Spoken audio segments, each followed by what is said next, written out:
What's going on, y'all? It's Greg. Greg said it.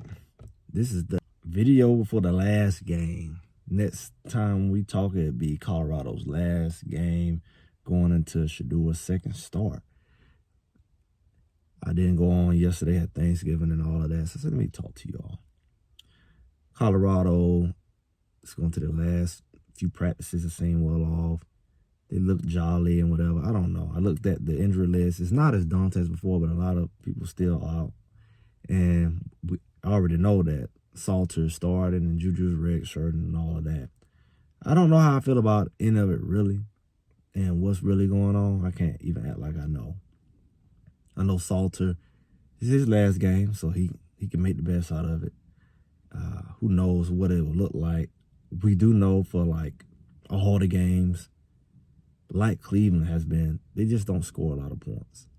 Regardless of who at quarterback, as we've seen. Juju at quarterback, they have a hard time getting to 20 points. So it's going to be a challenge. It's going to be a challenge for them to, I don't know, do something they ain't done all year, really. Because I don't think that, again, Kansas State's going to have that issue. They just scored almost 50 points against Utah. They lost, but they scored it. Colorado has not scored that. That's what I said about West Virginia. It's always a scary thing when a team shows the potential to score and you show the ability not to score. Like, that's your tendency. That's your history. Like, you're not a high-scoring team. Like, it's hard for me to believe you're going to just get out there and score 30, 40 points unless that's something you do or showing you're able to do. So it's one of two things. One, you don't score a lot of points. Two, your defense is not stout enough to stop teams from scoring a lot of points. Like the difference between Colorado and Cleveland, for comparison's sake, is Cleveland has a stout defense. It don't matter what the offense do, defense going to show up, and they're going to keep the score low. If they lose, it's because you couldn't score. You barely scored. It's not because they just blew away the game or whatever. Yet, quite the opposite with Colorado. Colorado can't score, and then their defense just fall apart and let people rush 300 yards and score 40 points. And you know your offense ain't going to score that. So you got to be darn near perfect, and you don't have that kind of defense. You don't have that kind of scheme. And that's the scary part about it. That's the reality that started to kick in over the last few weeks. Is like, oh, this team can score. They haven't shown they can score. What are you going to do about it?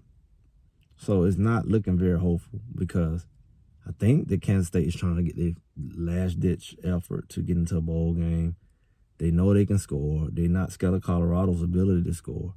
And it's like, whew, it's not enough. I saw a little clip where Coach Prime showed all these, like 5, 6 games really, well, at the late in the third quarter or even in the fourth quarter, like 6 of those games, they were close. Houston, BYU, Arizona State, TCU, Utah. It's like, it's not, almost doesn't count.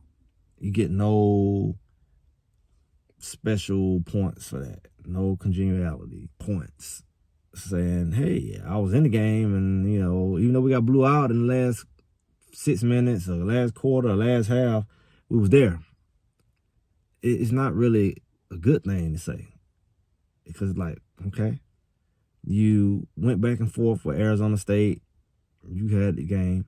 You had the game against Georgia Tech. You really, Houston was a blowout. Houston wasn't a blowout. You was in the game, even with the backup quarterback, and then you let them pull away. You was in the game with TCU, let them pull away. You was in the game with Utah, let them pull away. You was in the game. Everybody you played, you was in the game. Even if it was a close game that you lost or a blowout, every last one of them, like they said. But what good is it? You 6 of the 9 games we lost or whatever. We was close. Everybody can say that. You know, when I look at NFL and college, most of these teams that have a horrible record, it always be that way. It's like they lose a lot of close games. That's what make a dangerous team that you play. They're like, oh, they got a bad record, but all their games was by 3. That's how Colorado was the first year. You know, they make a lot of just sorry fundamental mistakes on defense. And they're doing it this year, too. It looks very identical. Like, just busted coverage after busted coverage. Lack of discipline on the front line.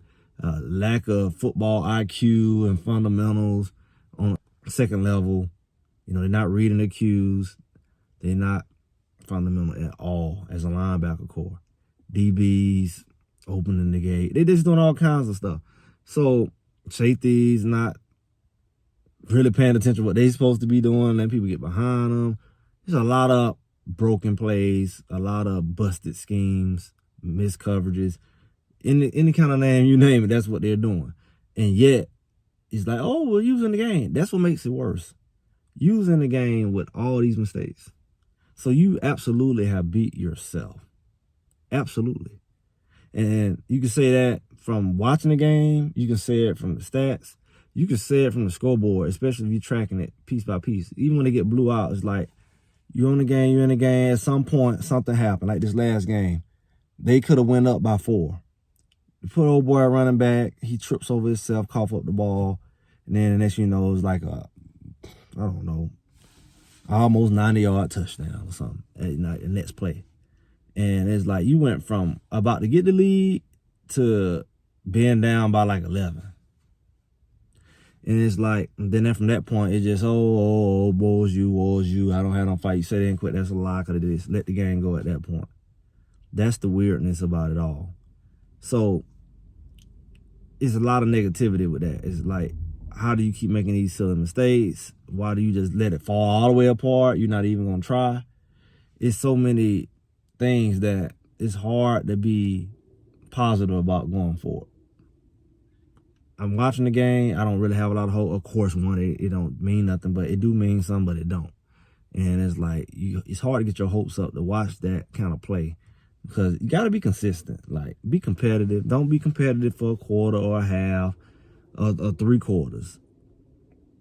And Colorado has the ability to be in the game with everybody and then just fall out. That's weird. They got to figure that out because it's weird. But looking forward to Cleveland. I think that's the positive in it because Shedeur get his second start, and it's the opposite. You want to see, can he help his team do something that Colorado never found? With somebody to step in and get them points up and help them to win. Because that's all they need is points. All they need is the ability to outscore the other team because their defense going to do their thing. Their defense getting 6, 7, 8, 9, 10 sacks a game, getting turnovers, and you still losing. It's not good. And so they're happy. They're like, oh, we got a chance now. We actually got a chance. Somebody that can get enough points where we can not have all the pressure on us. Or we can apply pressure. That's where they are now. So hopefully Shedeur can do that because, 1, he get to shut the haters down. And 2, he get to bring some excitement to a fan base who, I guess they've been wanting it. They don't know no better. They just know they're in a mess. I don't know if I care so much for the leadership of Cleveland Browns that they deserve it. But those players deserve it, and Shedeur deserves it. So it's like, hey, take the good with the bad. I'm not going to want them to fail because you want the leadership or whatever, or whoever trying to play your boy. He can prove a lot of people wrong. He also can rejuvenate some situation, and he can shut down any talk about next year, get another quarterback, whatever, and let his team build properly and take his rightful place because they don't took his money already. They don't took his draft pick. They don't took his bonus, and best thing he do is just make it out of his rookie contract. Thankfully, he ain't in desperate need for no money because he got, I don't want to say NIL, but he got endorsements. He got this and that. He already established. He has a brand.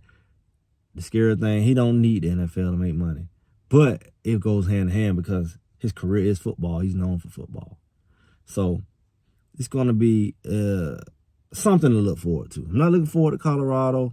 But I'm looking forward to seeing what exactly the Browns going to be able to do. Because they actually got hope. Because they got a good defense. If their offense step up, they can go be a very good or a decent 49ers team. And it'll open a lot of people's eyes. Because you can't throw that away. Oh, that's just the Raiders. Oh, that's just this. You know, you only beat the sorry teams. You're going to actually beat a good team. And at this time of year, that's a good thing for them. Because, you know, they can make a little run. You know, it may not get them in the playoff, but they can make it exciting. They can make it exciting, at least have some momentum to take them to next year and know what their draft need to look like. So it's going to be a good finish to this Thanksgiving week, to say the least. I'm going to be checking that out. I hope y'all enjoyed your holiday, ate all the good food. Got a little itis kicking in, just a little bit. I'm going to go ahead and get up out of here in Greg City. Make sure y'all like, share, subscribe, comment, and I'll be talking to y'all soon.